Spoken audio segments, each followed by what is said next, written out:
Hola, los invito a que vean el siguiente episodio de esta historia. El último adiós 30 años después. Salí de la cabaña donde vivía Corcho como balsero de la base naval de Guantánamo pasada la medianoche. El reloj hacía ya varios meses que no tenía ningún valor práctico para nosotros los balseros. El tiempo solo transcurría y nosotros lo dejábamos pasar, solo que deseábamos sobremanera que se apurara un poco más. Vivíamos en un limbo, no teníamos ninguna certeza de que algún día saliéramos de ese lugar de Guantánamo donde estábamos retenidos. Caminando de regreso a mi cabaña, sentía el olor al aire libre, al aire de mar, sentía el sonar de las olas chocar contra los arrecifes. Me gustaba caminar junto a la cerca que nos rodeaba. Estábamos retenidos en aquellos campamentos. Sin embargo, no pareciera que estuviéramos en una prisión. Lo considerábamos una medida para poder mantener el control sobre nosotros. Éramos miles de balseros reunidos allí en la base naval de Guantánamo. Mientras caminaba hacia la cabaña a la que estaba designado, que por ya hacía casi un año era mi hogar, meditaba sobre la entrevista que acababa de hacerle a Corcho. Hombre de baja estatura pero robusto. La fuerza de sus manos parecían dos tenazas cuando te saludaba. Sentías la fuerte brazada de un campesino de toda su vida, un campesino de toda su vida, andar correteando reses, reparando motores, caminando por los campos, en fin, acostumbrado a lo duro de la vida del campo. Tenía Corcho 50 y tantos años, había vivido lo suficiente como para contar una historia. Mientras me dirigía a mi carpa, repasaba los recortes de periódicos de ese mes de mayo que concluiría en unos días. Algunas de las entrevistas realizadas a balseros, un poco de los cuales estaban completas y otras por terminar. Me sentía el cuerpo tenso, los ojos me ardían, mi cabeza parecía pesar más de lo de costumbre. Decidí terminar de poner en orden todos mis papeles, que para mí eran un tesoro inapreciable. En ellos estaban recogidos llanto, optimismo, alegría, frustraciones, todo un sinnúmero de expresiones antes ignoradas por mí. Y estoy seguro de que por muchos de los que allí estábamos, a pesar de que cada uno de nosotros representaba un capítulo en esta historia que pasará a formar parte de un recuerdo de muertes y deseos inmensos de vivir por parte de sus protagonistas, los balseros. 11 letras que tendrán la responsabilidad de recoger y reflejar para siempre en la historia universal la determinación de una parte de un pueblo que decidió por camino de la muerte antes que morir, desistiendo en la búsqueda de una vida mejor. Esta parte del pueblo cubano decidió por otro porvenir para sus hijos, decidió por lanzarse al mar hambriento de esperanzas humanas, al mismo mar que recogió en sus fauces nobles esperanzas a niños que desaparecieron para siempre con sus sueños de nuevos juguetes. Después de ordenar hacer anotaciones sobre los pasos que seguirían al día siguiente y guardar todos aquellos papeles, cierro los ojos para no pensar. Quiero suponer que la vida existe más allá del Calvario. Pero ¿qué será de las madres que perdieron para siempre a sus pequeños hijos, las cuales se sentirán culpables por haberlos arrastrado a aquella dimensión donde solo existe el silencio eterno? Voy caminando lentamente hacia mi cabaña. Todavía están jugando al dominó, el billar. Al pasar por el lado de Sergito, me invita a jugar al billar. Dejo mis papeles en un cubículo que hacía las veces de mi cuarto en la carpa que ocupaba y decido aceptar la invitación. Me sentía destruido por el dolor ajeno, sin darme cuenta que ya formaba parte, hacía mucho tiempo, parte del mío propio. Después de jugar varios partidos de billar con Sergito, regreso a la cabaña para retomar mis escritos y todo el amasijo de cosas que tenían que ver con la historia que pretendía contar. en la que yo también configuraba como protagonista. Eran pasadas las 3 de la madrugada del 27 de mayo. Un grupo de balseros jugaba al tripar, otros al billar y un tercer grupo al dominó. Algún que otro balsero dispersado realizando diferentes actividades. Mayo había sido un mes de muchos sucesos. El día 2 se firmaron acuerdos migratorios entre los gobiernos de Cuba y Estados Unidos. Vamos a hacer recordatorio del episodio anterior con algunas imágenes que serán representativas de lo descrito en él. El episodio trató sobre el personaje de Corcho, primera entrevista.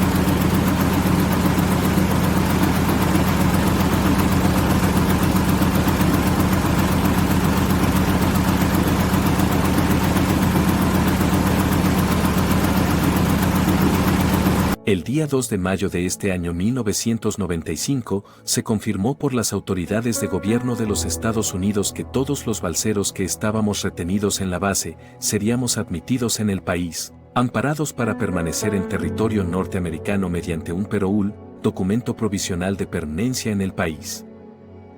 El día 20 se eliminaron todas las cercas que dividían a los diferentes campamentos que albergaban a los balseros. Esta fecha es significativa para los cubanos que allí estábamos, pues es la referencia a la independencia de Cuba de España. Teníamos también libre acceso a la llamada playite de los balseros, caminábamos largas distancias entre campamentos sin restricciones. Ya no estábamos divididos en cuartones como hacen con las reses. Era ya madrugada del 27 de mayo. 3 a.m., dos balseros están discutiendo en alta voz. Uno de ellos sostiene un tubo de catre, cama personal de uso militar, que era las que usábamos todos los balseros. El balsero que parecía desarmado enseña un arma blanca que sostiene en una de sus manos y le decía en alta voz al otro que era homosexual. En ese momento pasan por mi lado dos jóvenes riendo amenamente enfrascados en una conversación. Me sonrió pensando que tan polifacética es la convivencia allí en la base. Aquel espectáculo era digno de grabarse, sería una buena toma para una escena cómica de cualquier película. Acudieron a mi mente varios eventos agradables. Dentro del encierro que padecíamos pasaban cosas que alegraban a ratos nuestra vida allí dentro de aquella base militar que nos servía ahora como albergue.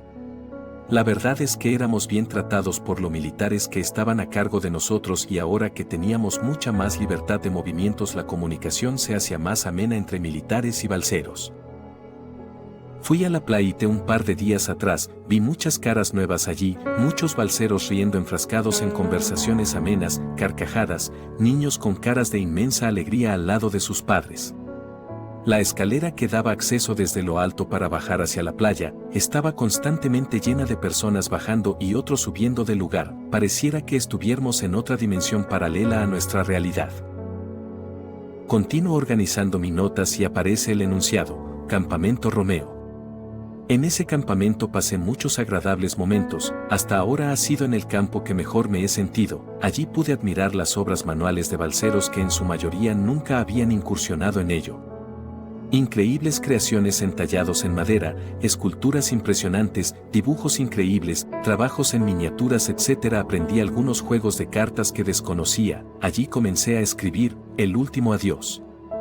Recibí la primera carta familiar desde la parte cubana del territorio donde estábamos, es la llamada parte americana. Escribí mi primera carta el 4 de noviembre dirigida a mi sobrino que ese día cumplía 10 años.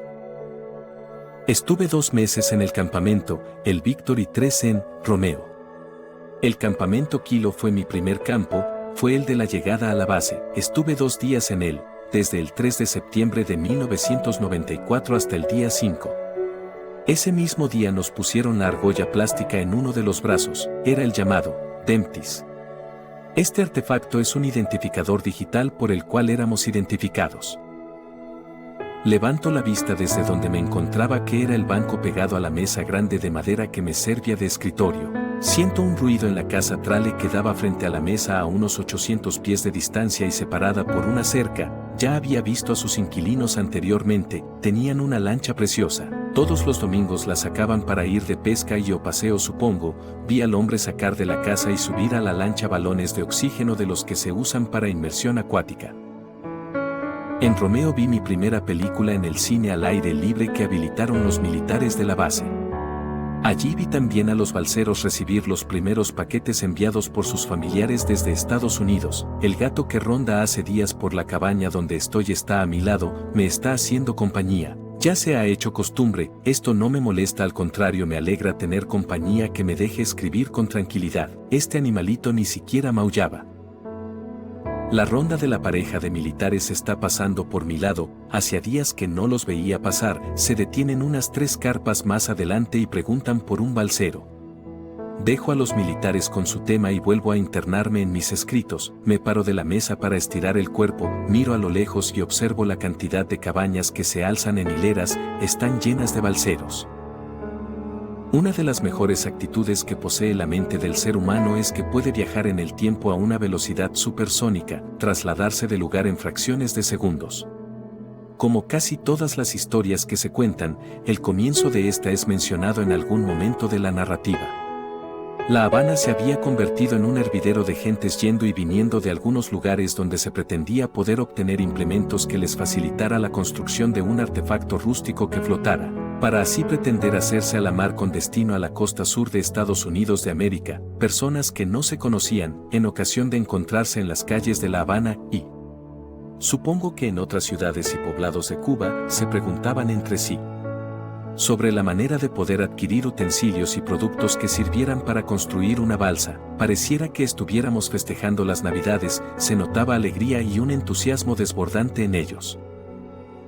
La tarea era dantesca, casi teníamos que emplear todo el día y todos los días a esta función. Todos buscábamos casi lo mismo: lona de camión, tiras de madera, poliespuma, soga, un motor de turbina o de auto, preferiblemente de camión, etc. Esta libertad o forma abierta de exponernos a que las autoridades de gobierno supieran que pretendíamos abandonar el país por mar se debía a que Fidel Castro había anunciado el 13 de agosto de ese mes en curso de 1994 que su gobierno permitiría la salida por las costas de Cuba a todo el que quisiera irse por vía marítima. El grupo del cual formaba yo parte para emprender la salida de Cuba regresó a Cojimar, este lugar de La Habana llamado así. Es un pueblo costero por donde se ha pretendido y en ocasiones logrado la huida del país por muchos habaneros. Por allí nos iríamos rumbo norte en busca de un futuro real. Por el camino nos encontramos a un vecino del lugar que sabía que estábamos armando una balsa para irnos de Cuba. Un hombre joven de unos 30 años de edad, delgado y de una estatura cerca a los 6 pies, entabla una conversación con nosotros. Anteriormente lo habíamos visto y cruzamos saludos, por lo que no fue difícil la comunicación. Nos cuenta Juan, que es como se llama el vecino, que él había hecho 2 salidas ilegales por vía marítima por aquella zona costera del pueblo de Cojimar. Fue descubierto y encarcelado en las 2 ocasiones por la guardia costera del lugar. Solamente estuvo días detenido, pero fue advertido que de suceder su arresto una tercera vez iría a prisión por un buen tiempo. La época de andar con cautela para comprar suplementos de navegación quedaba atrás. Gran parte de la costa de Cojimar se había convertido en un bulevar de compras y ventas de productos que servirían para el propósito de salir al mar con la intención de abandonar la isla. También estaban a la venta productos comestibles que no existían en las cafeterías de la ciudad de La Habana ni del resto del país. Para comprarlos había que pagar con dólares. No podías adquirirlos con moneda nacional. Teníamos almacenados todos los enseres que suponíamos necesitar para la construcción de la que sería nuestra balsa en el patio trasero de una casa. Al día siguiente comenzaríamos la construcción, por lo que decidimos ir a la costa para ver de cerca cómo se comportaban las olas y cómo se veía el tiempo, ya que estábamos según nuestros cálculos pronto a embarcar. Se comentaba en la población de la ciudad que los barcos de la Marina Costera de los Estados Unidos Estaban patrullando a 12 millas náuticas de las costas de Cuba con la intención de rescatar a los balseros que se aventuraran a salir por mar. Los que estábamos envueltos en la cuestión de la salida. Comentábamos el hecho de que solo navegaríamos 12 millas. Se dice rápido y fácil, pero siempre sería más esperanzador el pensar en lograr el objetivo que tratar de navegar para llegar a las costas de Cayo Hueso en Florida, que está a una distancia de La Habana de 110 millas. Estando en la orilla de la costa cerca del rompiente de las olas contra las rocas, vimos llegar a un hombre muy delgado, mulato y de baja estatura, quien vociferaba exhausto por el esfuerzo de remar con sus brazos dentro de una cámara inflada de camión, al parecer severamente por el tamaño que tenía la misma, que no había nadie allá afuera, ni a 12 millas ni a 20 ni a ninguna milla. Eso había sido un engaño de los americanos. Balseros escapando hacia Los primeros fueron recibidos allí, pero la cifra se incrementó sobremanera rápidamente, por lo que el gobierno de tomó la medida de habilitar campamentos en la base naval de Guantánamo, ubicada al este de Cuba, y allí fuimos a parar por un periodo total de año y medio.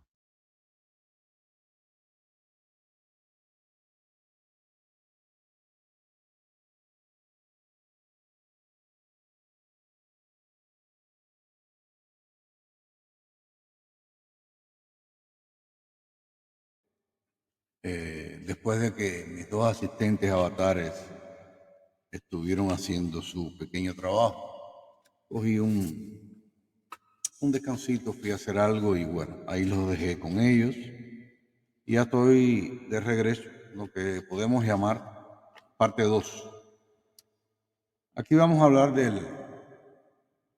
de las cosas que dieron lugar a ese éxodo del llamado los balseros del 94. Que fuimos nosotros saliendo por las costas de Cuba. Todas estas cosas se han dado por momentos en que la población de Cuba ha estado extremadamente muy mal en todos los aspectos sociales, económicos. Entonces, para no provocar un estallido, una explosión de la población, digamos que inteligentemente, porque pasó en el Mariel, ¿no? Por donde salieron las costas de Cuba más de 125,000 cubanos en el 1980. 14 años después, nosotros, los llamados balseros del 94. Como decía, hubieron eventos, como en el 80 fue con la Embajada del Perú, producto de que un bus se metió por la cerca de la embajada, murió un custodio. Fidel Castro pidió la extradición o sea, la recuperación de esos que se habían metido a las fuerzas y que habían provocado el incidente, pero no se los dieron a los cubanos que hicieron la acción y tuvieron protección de la embajada. Eso provocó que Fidel Castro dijo que todo el que quisiera ir que se fuera. Después de los más de 108,000 cubanos que entraron a la base, a 40 kilómetros de aquí de ahí de La Habana, está el Mariel, y entonces para allá se desvió el flujo de todos los cubanos que querían irse, según Fidel Castro, que fueran para el Mariel. Y eso sucedió en ese año que les digo de 1980.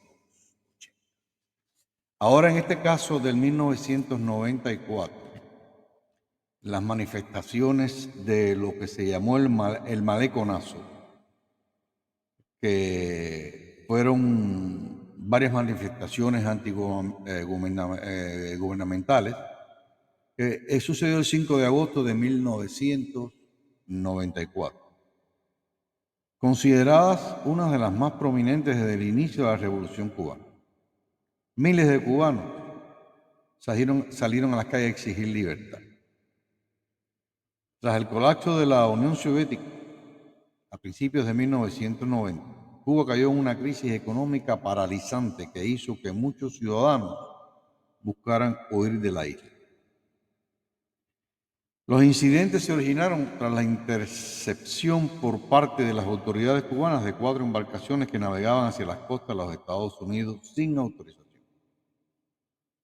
Ese día del levantamiento, después de que la policía cubana impidiera que la gente subiera a los remolcadores que salían de La Habana, miles de ciudadanos salieron a tomar las calles en manifestación gubernamental. La más grande que había en Cuba, que se había visto desde la Revolución Cubana. Miles de personas se congregaron en el malecón de La Habana, enfrentándose con palos y piedras a la policía, saqueando comercios, rompiendo escaparates, a la vez lanzaban consignas contra el entonces presidente Fidel Castro y el sistema socialista en el poder desde el 1959. Finalizo este tercer episodio con una pequeña parte de la entrevista que le hice hace casi 30 años a Julio César Domínguez, sobreviviente del fatídico naufragio del remolcador 13 de marzo. El 5 de agosto de 1994, Julio César me concedió esta entrevista en la base naval de Guantánamo. Gracias, Julio. ¿Quién crees que maquinó el hundimiento del remolcador 13 de marzo? Descartando, por supuesto, la palabra accidente. Yo pienso sobre todas las cosas que no tengo exactamente una información de esto al respecto. Ahora, sí te puedo decir que el gobierno respaldó el hundimiento. Y esto se vio claramente en todos los manejos después del hundimiento, en todas las coacciones que trataron de realizar, en todas las mentiras que formaron informativamente para desinformar a la población. Y después se puntualizó con la puesta en pantalla de una entrevista a Fidel Castro por una serie de periodistas cubanos, lacayos a los intereses del mismo, donde él explicó que había sido un accidente, aplaudiendo, incluso de esta manera, con esta frase donde obreros vanguardia del puerto de La Habana habían defendiendo sus medios de trabajo, trataban de impedir que el remolcador saliera de Cuba, cosa que es una gran mentira. Ese remolcador hubiera llegado a Miami, al otro día hubiera estado en Cuba de nuevo, devuelto, como ha sucedido en otras ocasiones. Inclusive se dijo que estaba en muy malas condiciones. ¿Qué puedes decir tú eso? No, todo eso es una gran mentira. El remolcador estaba en perfecto estado y había acabado de salir hacía pocos días de una reparación capital. ¿Cuáles detalles pudieran ser todavía inéditos sobre esta tragedia, dado el caso que quieras mencionarlo?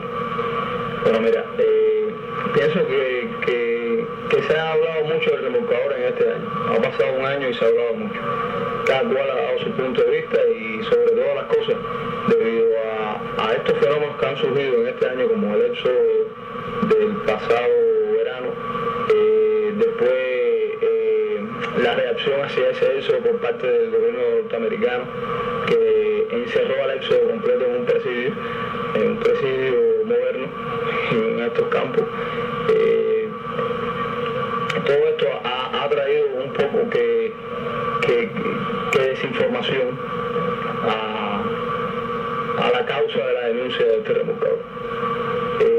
Mucha gente ha hablado, hay sobrevivientes que ya se encuentran en Estados Unidos, que han dado su declaración. Hay personas que incluso han hablado de esto sin conocer y aún no se han dado los datos reales. No se ha llevado a cabo una verificación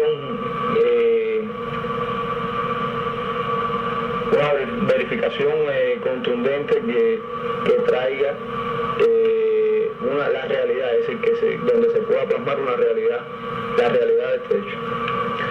Pero tú estuviste dentro de ese remolcador.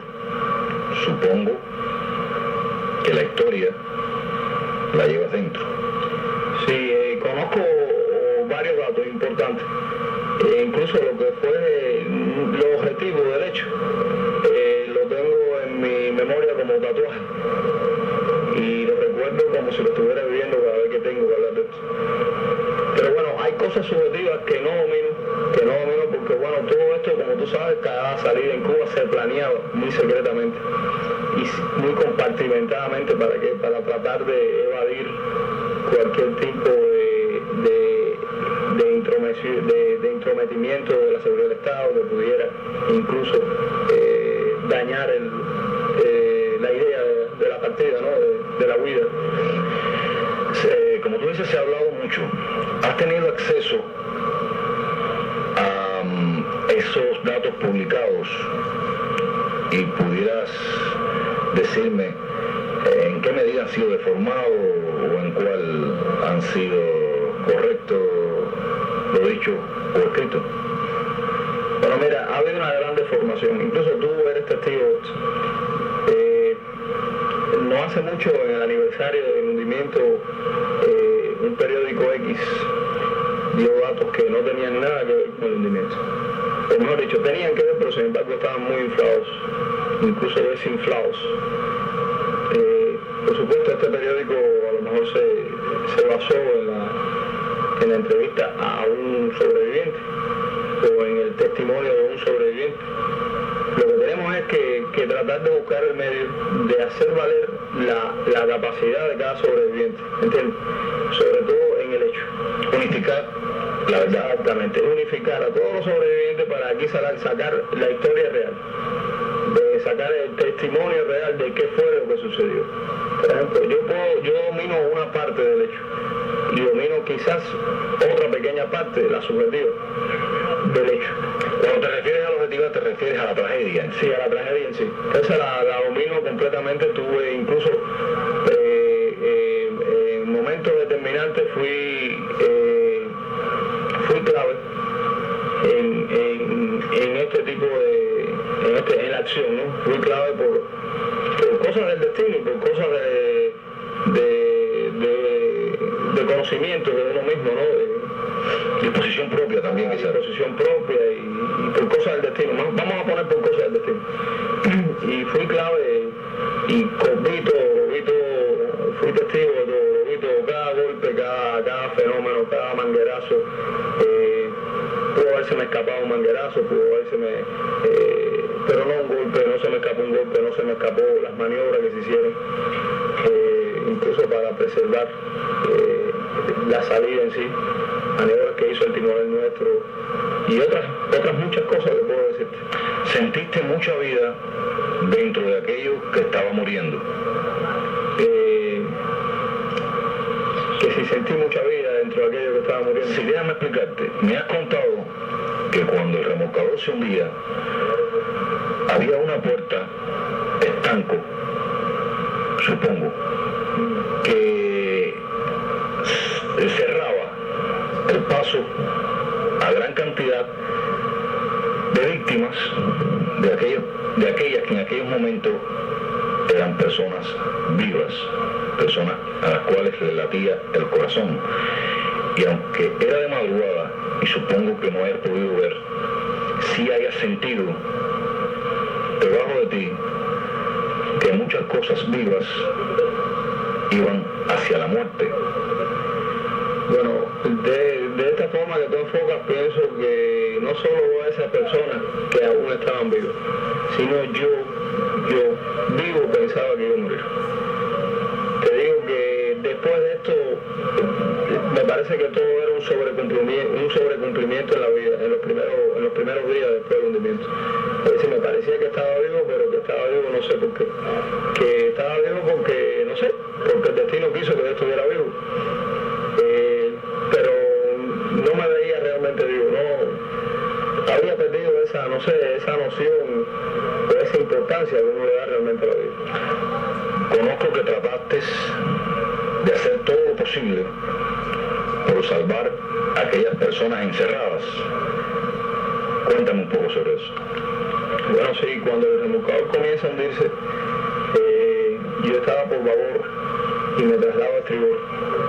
Coopero con la gente y empiezo a tirar gente personas al agua que querían escapar de adentro del remolcador. Y aquí me traslado a la proa. Aquí en la proa era donde se encontraba el caramachel, o la puerta de entrada del camarote de proa, que estaba sellado por los golpes. Pienso yo de que habíamos sido víctimas, y aquí me uní a un pequeño grupo de 4 personas y tratamos por todos los medios de romper esa puerta. Sentíamos los auxilios que venían de abajo, los gritos. Incluso no tenía la certeza de que mi tía estaba ahí, pero tenía es decir, no ciertamente sabía que mi tía estaba ahí, pero tenía un gran por ciento de probabilidades en mi cabeza de que mi tía, que perdió la vida y quedó aquí dentro atrapada, se encontraba también ahí. Y sentíamos voces de niños, voces de mujeres, sobre todas las cosas, gritos desesperados. Hicimos todo lo posible, ocupamos todo el tiempo debido a esto, y cuando vimos que ya no se podía hacer mucho más, pues entonces abandonamos la embarcación. De no haberte lanzado al mar por el botante, podías haber perecido. Exactamente. El botante me ayudó incluso a nadar, pienso. Me lancé por la parte de estribor porque el remolcador se hundía por babor y popa. Me lancé por la parte de estribor, y el desplazamiento que hizo este hundimiento, pues entonces me proyectó hacia afuera. Sé que el 13 de julio de 1995, porque fui testigo presencial, hablaste sobre el 13 de marzo e hiciste un escrito escueto, en síntesis, sobre los hechos. Este escrito fue enviado hacia los Estados Unidos para que fuera conocido por la opinión mundial. Sé también que faltan cosas por decir y que están en la mejor disposición en el futuro de hacer una historia completa.